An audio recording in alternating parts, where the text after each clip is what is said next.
Okay, so ngayon, ayusin ko lang muna yung typo error ko dito. Imbis na form ang nalagay ko. From, yan. Dito rin. Yan. Dito rin. Dito rin.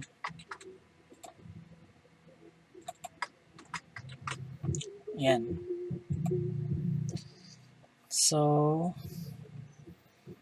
ang gagawin naman natin ngayon is lalagay tayo ng context. So,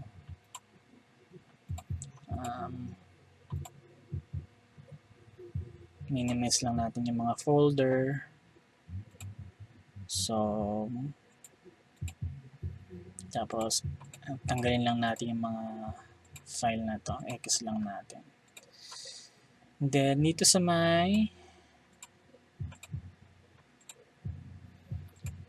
components, hindi pala sa may components, dito sa may source, gagawa tayo ng panibagong folder at papangalanan natin yung store.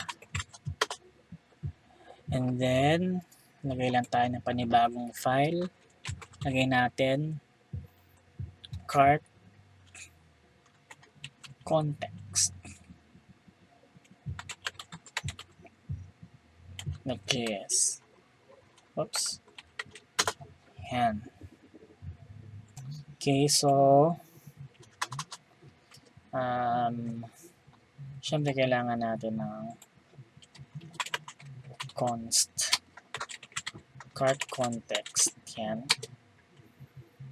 Is equals to kailangan natin i-import yung react from di pala file nito. From react. Tawagin natin yung react.create context para magkaroon tayo ng context. And then parameter natin dito is data, syempre. Items, ito yung default context kumbaga. Default context, yan. Items, empty array, total amount, lagay natin 0. And then add item, bali arrow function siya na mag-take ng item sa kanyang parameter. And then remove item. Arrow function din yan na mag-take naman ng ID. Take siya ng ID dyan.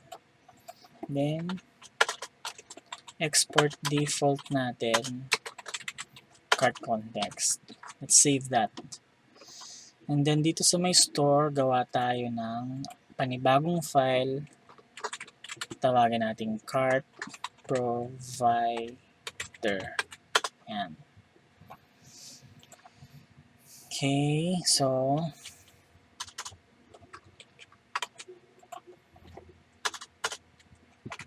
gawa lang tayo ng function const cart provider. Magte-take to ng props, syempre. Is equals to arrow function. Then, export default natin, cart provider, syempre. And then, dito sa cart provider na to, mag-return tayo syempre ng JSX. At yung cart context yung kailangan natin dito. So, import natin yung cart context. So, lagay natin si cart context dito. Cart context dot provider. And then, sa loob nito, props children natin to. Yan. Okay. Gawa lang tayo ng constant. So, cart context sabihin natin. Ito yung parang magiging value eh. Data. Items. Yan natin empty array muna. Total amount would be 0. And add item para dito kasi i-define natin yan sa taas. Gawa tayo ng function. Remove item. Okay, gawa muna tayo dito. Gawa tayo ng cons add item cart handler natin. Receive item. Ayan. So, remove item from cart handler. Ayan. So, ito yung po-point natin. Dito. Ayan.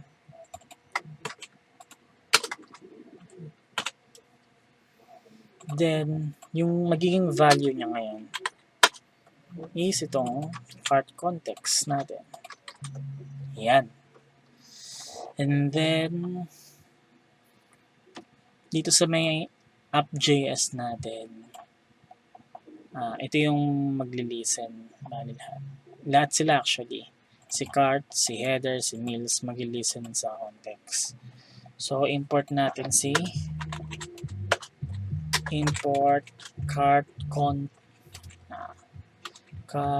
context provider. Cart provider pala. Cart provider. Kasi ito yan eh. So, bali, hindi natin kailangan ng fragment dito. So, cart provider na yung magiging parent div nila. Tanggalin na rin natin yung fragment natin dito. Let's save that. So, okay. So, yan. So, sa next video, pagpapatuloy natin to. Thank you.